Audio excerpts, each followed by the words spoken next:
제가 이제 한 달 뒤면은 우리나라 나이로 50이 됩니다.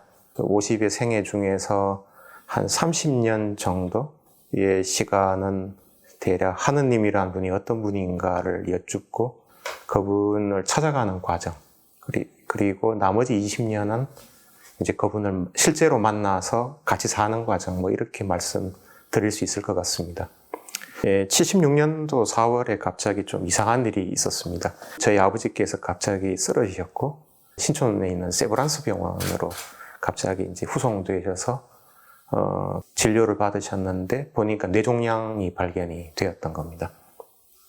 그래서 이제 갑작스러운 뇌종양 판정을 받고 저희 할머니 그리고 저희 어머니께서 다 어쩌면은 수술 도중에 돌아가실 수도 있겠다라는 어떤 이야기를 들으신 상태에서 이제 수술 동의서 사인을 하시고 수술 들어가셨고 76년도 당시에 뇌종양 수술 받아서 살아나신 분이 우리나라에 거의 없었다고 지금도 들었는데 근데 저희 아버지께서 기적적으로 그때 살아나신 분이었습니다.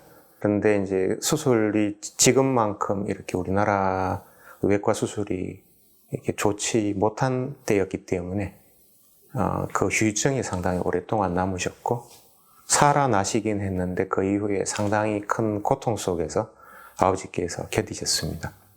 그러던 와중에 이제 저희 친가의 유일한 천주교 신자이신 분께서 이제 저희 아버지 어머니께 그 인간의 생사를 쥐고 계신 분은 따로 계시다라는 얘기를 그때 하시면서 이제 세례를 받아보는 게 어떠냐라는 권유를 그때 하신 거였습니다. 그래서 이제 저희 부모님께서 그때의 그 초대를 받아들이셨고 그 수술 이후 한 1년쯤 지나서 이제 대구에서 대구 신암성당에서 저희 부모님과 제가 같이 세례를 받았습니다. 그리고 나서 그냥 일반 신자처럼 그냥 미사 다니다가 중간에 냉담도 하다가 뭐 그냥 그런 식으로 흘러갔었습니다. 왜냐하면 저희가 아주 튼튼한 신앙 밑바탕이 있던 그런 가족이 아니었기 때문에. 그랬는데 이제 점점 살면서 하느님이라는 분에게 무릎을 꿇고 당신은 계십니다라고 고백할 수밖에 없는 일들이 이제 그때부터 계속 생기게 되었죠. 좋은 대학에 입학하게 되었는데 그리고 나서 그곳에서 상당히 제가 좀 삶이 좀 힘들었습니다. 너무 경쟁적인 학교였다 보니까 이 성적으로 각 학년을 1등부터 600등까지 전부 다 줄을 세워서 성적 나쁜 친구들은 전부 다 거의 퇴학시키는 그런 분위기의 학교였거든요. 그래서 제가 학교 다닐 때도 1년에 몇 명씩 자살하는 일들이 계속 일어났었습니다. 그러던 와중에 이제 실제로 제가 아는 친구가 나중에 이제 실제로 그런 일을 겪는 걸 경험하게 되었고, 그래서 다시 이제 76년도 때에 저희 가족에게 닥쳤던 질문이 다시 올라온 거죠. 인간의 생과 사는 과연 무엇인가라는 질문에 다시 돌아가게 되고, 우리 인간이 이 세상에 태어나서 도대체 왜 사는 것이고, 어떻게 살아야 잘 사는 것이고, 우리가 죽고 나면 과연 어떤 세상이 우리에게 닥치는 것일까라는 질문을 이제 그때부터 심각하게 이제 맞닥뜨리게 되었습니다. 그래서 이제 제 주위의 친구들 가운데 천주교 신자가 제법 있었는데도 불구하고 다들 이제 과학 공부를 계속 하다 보니까 자연스럽게 냉담을 하고 소위 말하는 과학 만능주의에 입각을 해서 과학이 결국은 모든 걸 다 설명해주는 그런 때가 올 거니까 신앙이라는 것은 이제 더 이상 큰 의미가 없다라는 그런 사조에 저희 친구들이 다 빠지면서 냉담을 서서히 시작을 했습니다. 근데 저는 이제 그런 분위기에서 유일하게 제가 그쪽에 빠지지 않고 매일 미사를 오히려 저는 대학원 다니면서 다니기 시작을 했고요.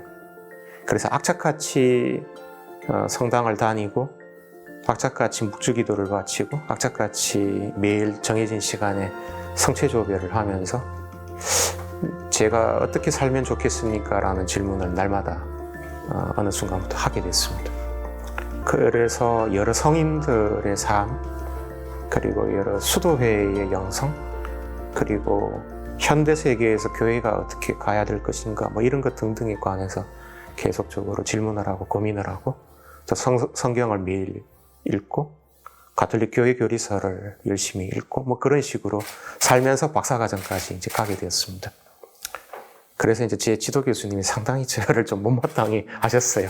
왜냐하면 책상에 앉아서 보니까 맨날 가톨릭 관련된 책만 읽고 있고 하라는 물리 논문은 안 쓰고 있고 뭐 그런 식으로 그분은 이제 보셨기 때문에 상당히 못마땅히 하셨는데 어쨌든 저는 뭐 매일마다 때가 되면 매일 미사를 갖고 그렇게 살았었죠.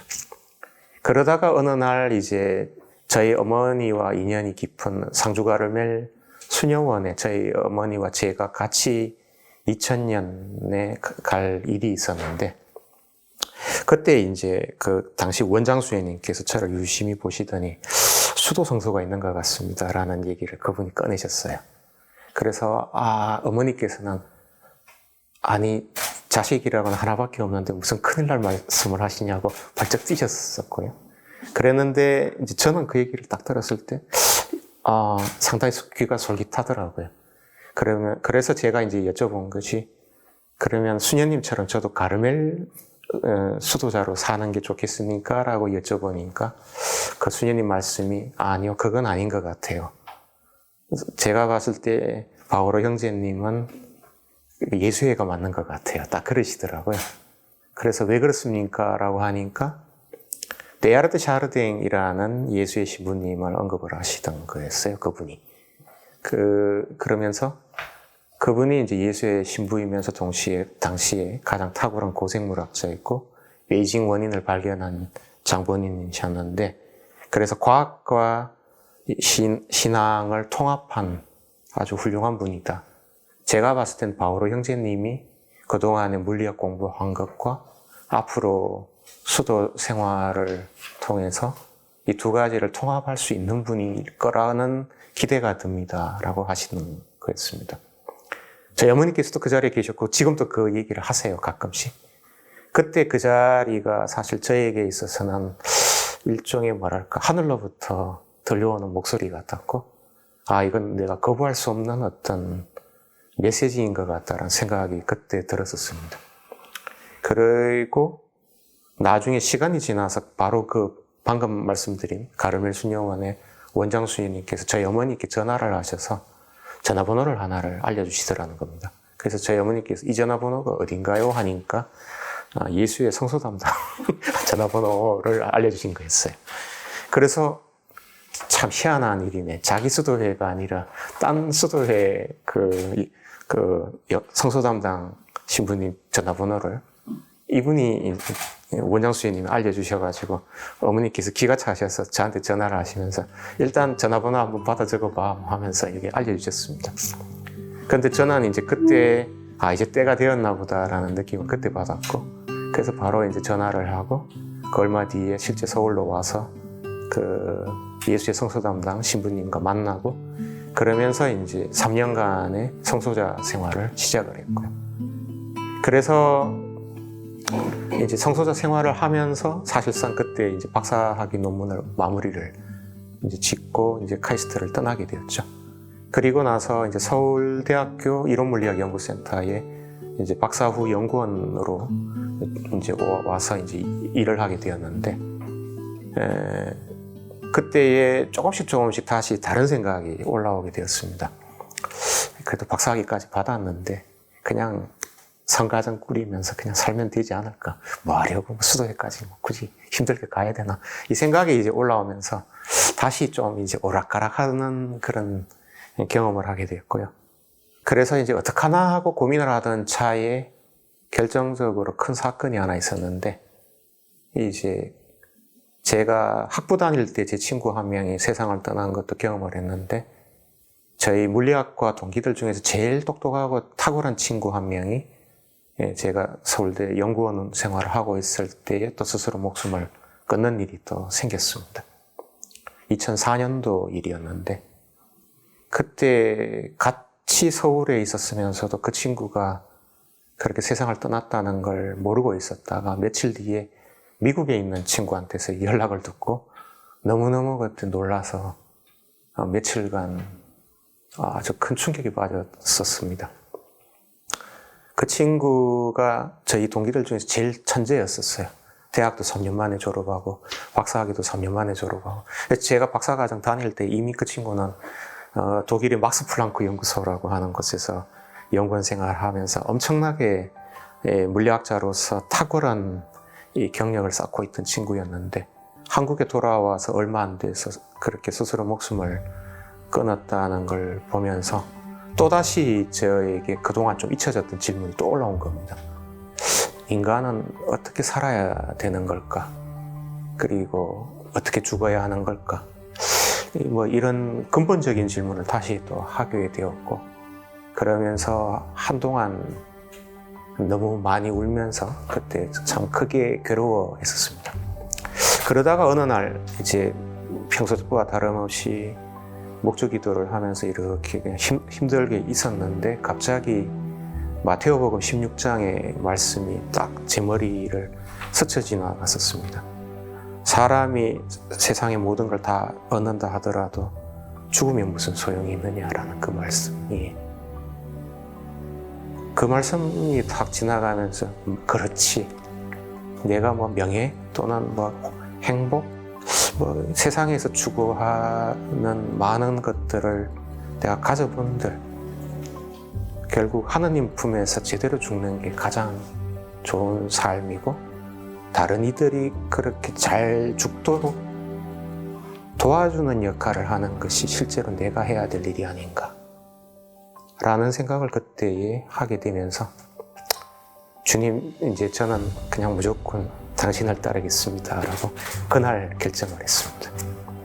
그래서 이제 그동안 왔다 갔다 하고 뭐 결혼을 할까 뭐 이런 고민도 하던 것이 그날로서 완전히 끝이 났고, 그래서 바로 다음 날 성소 담당 신부님한테 올해 입회하겠다라고 말씀드렸고, 그리고 이제 바로 몇 달 뒤인 2005년 1월 말에 그래서 입회를 하게 되었습니다. 저희 부모님께서 상당히 좀 힘들어 하셨습니다. 왜냐하면 아까 말씀드린 바와 같이 저희 아버지께서 76년도에 그렇게 아프신 바람에 사실 제가 동생이 없었고, 자식이라고는 저 혼자밖에 없는 상태에서 아버지는 계속 편찮으신 상태로 계속 수십 년을 그렇게 살아오셨고, 저희 어머니께서는 혼자서 사실은 이 가정을 꾸리시고 엄청나게 고생을 하셨었거든요. 그러던 와중에 제가 갑자기 수도원으로 간다고 하니까 사실 저희 부모님 입장에서는 도저히 이것이 받아들이질 못하시게 되었죠. 그래서 이제 아버지는 제가 수도원에 관심이 있다라고 말씀드린 이후부터 거의 몇 년간 대화도 사실상 없었고, 어머니의 경우에는 뭐 네가 옳다고 생각되는 길로 가면 뭐 나는 괜찮다 그렇게 말씀만 하셨지만 상당히 힘들으셨고, 그리고 나중에 이제 제가 입회하겠다라는 소식이 이제 친척들에게 알려지니까 모든 친척들이 저에게 엄청나게 비난을 쏟아내기 시작했습니다. 자기 혼자 행복하게 살려고 부모님을 버린다, 뭐 이런 식으로. 뭐 사실 그 말씀이 맞죠.